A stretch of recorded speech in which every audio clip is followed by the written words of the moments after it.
Hello the students, कैसे हैं आप सब लोग। मैं मोइन पठान एक बार फिर से आप सब लोगों के सामने। और आज हम लोग करने जाने वाले हैं क्या, आज मैं आप लोगों को बताने वाला हूं क्लास 11th के पॉलिटिकल साइंस का पूरा के पूरा सिलेबस। जल्दी हमारी क्लासेस स्टार्ट होने वाली है और क्लासेस स्टार्ट होने से पहले सिलेबस का ओवरव्यू लेना, सिलेबस को समझना बहुत ज़्यादा इंपॉर्टेंट है और इसी वजह से मैं आप लोगों के सामने आया हूँ। आप सबका स्वागत करता हूँ मैं ह्यूमैनिटीज़ अड्डा 24/7 पर, जो कि आप लोगों के लेकर आता है बहुत सारी इंपॉर्टेंट ह्यूमैनिटीज़ से रिलेटेड वीडियोस और आपकी हेल्प करता है बोर्ड्स में और सीयूटी में आपके मार्क्स को एनहांस करने के लिए, इंक्रीज करने के लिए, रेज करने के लिए। चलिए तो स्टार्ट करते हैं हम लोग, है ना। क्या स्टार्ट करने वाले हम लोग, आज हम लोग देखेंगे कि सिलेबस क्या है 11th क्लास का, सीबीएसई ने क्या क्या और कौन से चैप्टर जो है उसको इन्वॉल्व किया वो देखेंगे हम लोग, कितनी किताबें हमारे पास वो देखेंगे और देखेंगे हम लोग पढ़ने किस तरीके से वाले हैं उसको। ठीक है, तो क्लास 11 पॉलिटिकल साइंस का हम लोग सिलेबस डिस्कस करने जा रहे हैं। आइए करते हैं इसको स्टार्ट। सीधा लेकर चलता हूँ मैं आप लोगों को कहाँ पर, सिलेबस पर, है ना। देखिए सिलेबस कुछ इस तरीके से का है, क्लास 11th का कोर्स स्ट्रक्चर कुछ इस तरीके से है हमारे पास दो किताबें हैं, है ना। पार्ट 1 पार्ट 2 के नाम से जाना जाता है, बुक 1 बुक 2 कहता हूं मैं इसको। तो बुक 1 जो है हमारे पास वो इंडियन कॉन्स्टिट्यूशन एट वर्क का है, जो कि मेरी पर्सनल फेवरेट किताब है। और दूसरी किताब जो हमारे पास है वो पॉलिटिकल थ्योरी की किताब है। दोनों किताबें अच्छी है, दोनों किताबों को ढंग से समझना, ढंग से पढ़ना बहुत ज़्यादा इंपॉर्टेंट है। पार्ट ए में तो आपको कोई दिक्कत नहीं आएगी, दिक्कत तो पार्ट बी में नहीं आएगी, लेकिन पार्ट बी क्योंकि थियोरेटिकल है तो बच्चे उसको हल्के में लेते हैं। पार्ट बी को कभी भी हल्के में मत लेना, ठीक है। पार्ट ए से तो स्कोर आपका अच्छा आएगा ही आएगा, लेकिन पार्ट बी जो ढंग से करके जाएगा वो बनेगा टॉपर। ठीक है, तो पार्ट ए और पार्ट बी दोनों के ऊपर आपको अच्छे से ध्यान रखना है। और इस वजह से पॉलिटिकल साइंस इस 11th क्लास के अच्छे से पढ़ने की ज़रूरत है हम लोगों को, क्योंकि 11th क्लास की पॉलिटिकल साइंस होते ही आप लोगों की 12th क्लास की पॉलिटिकल साइंस स्टार्ट हो जाएगी जब आप लोग 12th में चले जाएंगे। तो जब तक 11th वाली पॉलिटिकल साइंस ढंग से समझ में नहीं आएगी, क्योंकि 12th वाली पॉलिटिकल साइंस जो है वो आपको वर्ल्ड पॉलिटिक्स और इंडियन पॉलिटिक्स से मुलाकात करवाएगी। ठीक है, और वो आपको मुलाकात तब करवाएगी जब आप लोगों को बेस पूरा क्लियर होगा। तो 11th क्लास में बनता है बेस और 12th क्लास में आप लोग करते हो दुर्राटे। समझ में आ रहा है नहीं आ रहा। तो 12th क्लास में अच्छे मार्क्स लाने के लिए 11th क्लास को अच्छे से पढ़ना बहुत ज़्यादा इंपॉर्टेंट है। आइए देखते हैं क्या क्या सिलेबस है हमारे पास। तो सबसे पहले चीज़ जो हमारे पास है, थोड़ा सा ऊपर कर लेता हूँ इसको। पार्ट ए स्टार्ट कर रहे हैं या बुक 1 स्टार्ट कर रहे हैं हम लोग। बुक 1 हमारी जो है वो है पूरी की पूरी कॉन्स्टिट्यूशन के बारे में। सबसे पहले बहुत सारे लोगों को यही नहीं पता कि कॉन्स्टिट्यूशन क्या होता है। ठीक है, संविधान जिसको कहते हैं हम लोग, आइन जिसको कहते हैं हम लोग उर्दू में। ठीक है, तो आइन, संविधान, कॉन्स्टिट्यूशन है क्या चीज़, तो कुछ नहीं है, एक किताब है, एक बुक है ना। और इस किताब में लिखा हुआ है कि इंडिया किस हिसाब से चलेगा, इंडिया के सिटीजन्स के क्या क्या राइट्स है, इंडिया क्या क्या हमारे पास फंडामेंटल ड्यूटीज़ है हमारे देश के लिए। ठीक है, कॉन्स्टिट्यूशन में लिखा हुआ है कि भाई इलेक्शन होंगे तो इलेक्शन कैसे होंगे। कॉन्स्टिट्यूशन में लिखा है कि प्राइम मिनिस्टर चूज होगा तो कैसे चूज होगा। कॉन्स्टिट्यूशन में लिखा है कि प्रेसिडेंट किसी को बनाया जाएगा तो कैसे बनाया जाएगा।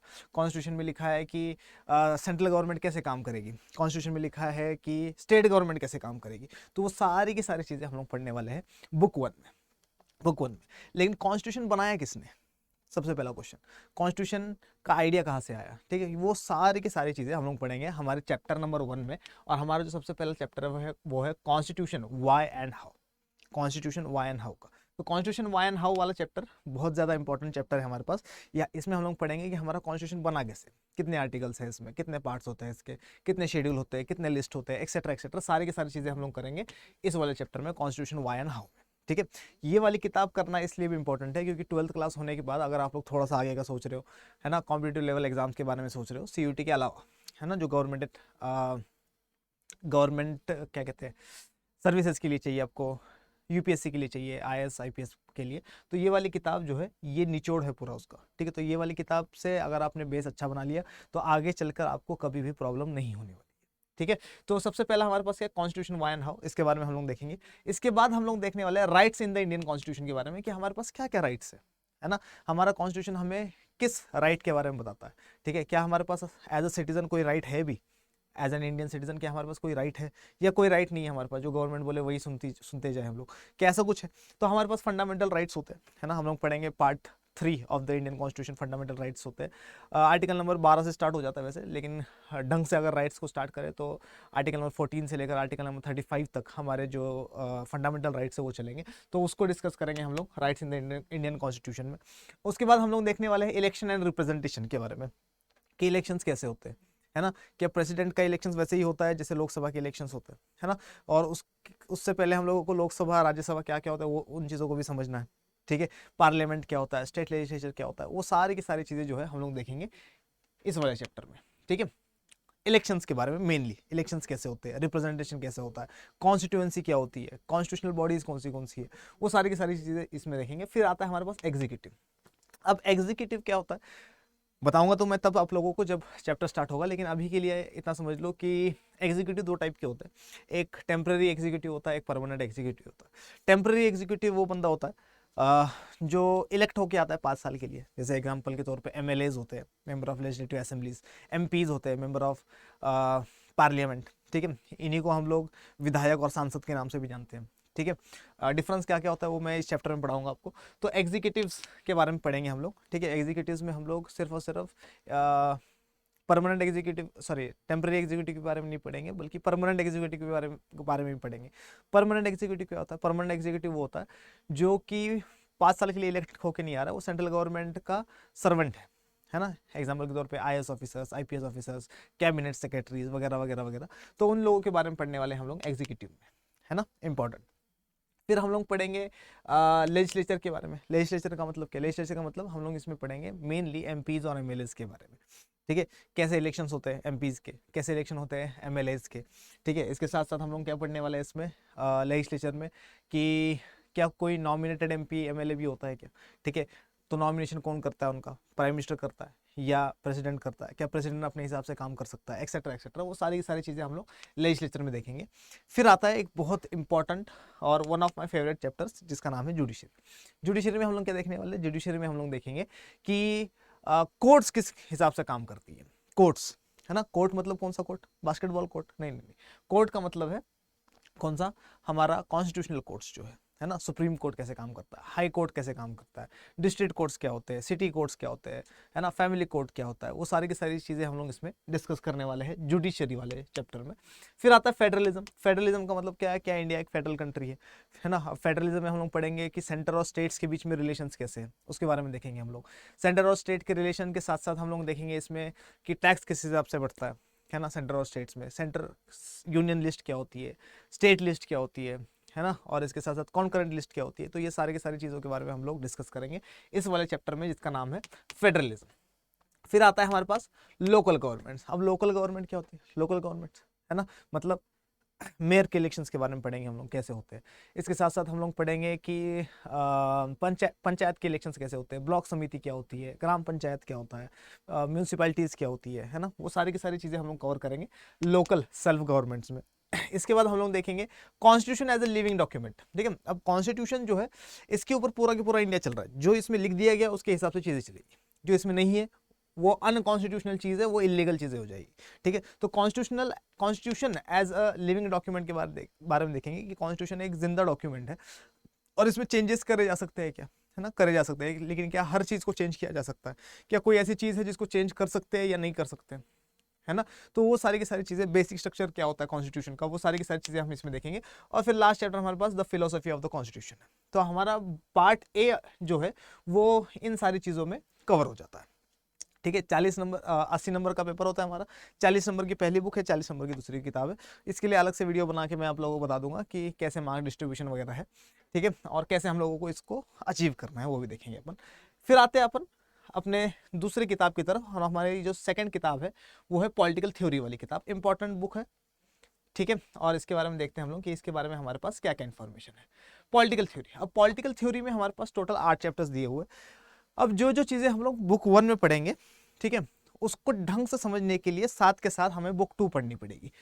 पॉलिटिकल थ्योरी क्या है, एन इंट्रोडक्शन, ये पहला चैप्टर बताएगा हम लोगों को, है ना, कि हम लोग क्या क्या पढ़ने वाले हैं, कैसे कैसे पढ़ने वाले हैं।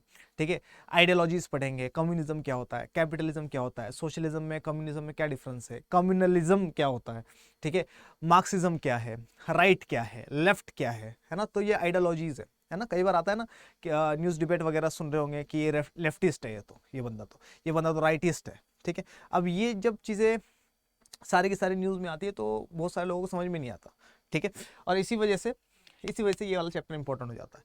फिर हम लोग देखेंगे फ्रीडम के बारे में कि फ्रीडम एक्चुअली में है क्या, है ना, आज़ादी हम लोग कहते हैं। तो आज़ादी किस चीज़ की होती है, सोशल फ्रीडम क्या होता है ना, पॉलिटिकल फ्रीडम क्या होता है, और क्या, मतलब अलग अलग तरीके के फ्रीडम्स के बारे में हम लोग इसमें पढ़ने जाने वाले हैं। फिर आता है इक्वालिटी, है ना। तो इक्वालिटी में जुडिशियल इक्वालिटी भी चाहिए हम लोगों को, क्योंकि राइट टू इक्वालिटी के बारे में हम लोग पहले वाले किताब में पढ़ेंगे, है ना, article 14 of the Indian constitution के बारे में। तो इक्वालिटी किस किस चीज़ की इक्वालिटी है हमारे पास? क्या हमारे पास पैसे कमाने की इक्वालिटी भी है? क्या हमारे पास, क्या इंडिया में सोशलिज्म चलता है? क्या इंडिया में कैपिटलिज्म चलता है? किस, इंडिया की आइडियोलॉजी क्या है ना? क्या इंडिया के अलग अलग पॉलिटिकल पार्टीज की अलग अलग आइडियोलॉजी है? वो सारी की सारी चीज़ें देखेंगे, इक्वालिटी के बारे में डिस्कस करेंगे। उसके बाद हम लोग डिस्कस करेंगे जस्टिस के बारे में, है ना, जस्टिस, अदल के बारे में। जस्टिस का मतलब क्या, क्या कहते हैं हिंदी में जस्टिस को? जस्टिस को कहते हैं इंसाफ, है ना। तो सोशल जस्टिस के बारे में बात कर रहे हैं हम लोग, है ना, सोसाइटी की जस्टिस के बारे में बात करेंगे हम लोग, है ना। तो वो सारी की सारी चीज़ें देखेंगे। राइट्स के बारे में देखेंगे, फंडामेंटल राइट्स हम लोग पढ़ के आएंगे part 3 of the Indian constitution में, ठीक है। उसके बाद यहाँ पर डिस्कस करेंगे हम लोग कि राइट्स, अब देखो यहाँ पे सारी सारी थ्योरी चलेगी। इसमें हम लोग बहुत सारे फिलोसोफर्स को पढ़ेंगे, बहुत सारे पॉलिटिकल साइंटिस्ट को पढ़ेंगे, है ना। किसने थ्योरी दी, कहाँ से स्टार्ट हुआ, कैसे हमारे तक आया ये, है ना, कैसे एक मॉडर्न स्टेट बना, वो सारी की सारी चीज़ें हम लोग देखने वाले हैं। फिर हम लोग सिटीजनशिप, जो चैप्टर है, बहुत इंपॉर्टेंट चैप्टर है, कि कोई बंदा अगर इंडिया का सिटीजन है तो कैसे इंडिया का सिटीजन है, ठीक है। क्या बाय बर्थ सिटीजनशिप मिलती है? क्या मान लो कि मेरा मेरी शादी होती है और मेरी जो बेटा या बेटी है वो पैदा होती है कहाँ पर, मान लो कतर में, ठीक है। तो क्या क्या मेरा बच्चा इंडिया का सिटीजन रहेगा, नहीं रहेगा, ठीक है। या किसी को इंडिया की सिटीजनशिप एक्वायर करनी है तो वो कैसे इंडिया का सिटीजन बन सकता है ना। बहुत सारे माइग्रेंट्स के बारे में पढ़ेंगे, बाहर से लोग इंडिया में आ जाते हैं, क्या उनको सिटीजनशिप दे सकते हैं हम लोग? अगर दे सकते हैं तो क्या क्राइटेरिया है? तो वो सारी की सारी चीज़ें हम लोग इसमें डील करेंगे। नेशनलिज्म, राष्ट्रवाद के बारे में डिस्कस करेंगे हम लोग 7 चैप्टर में।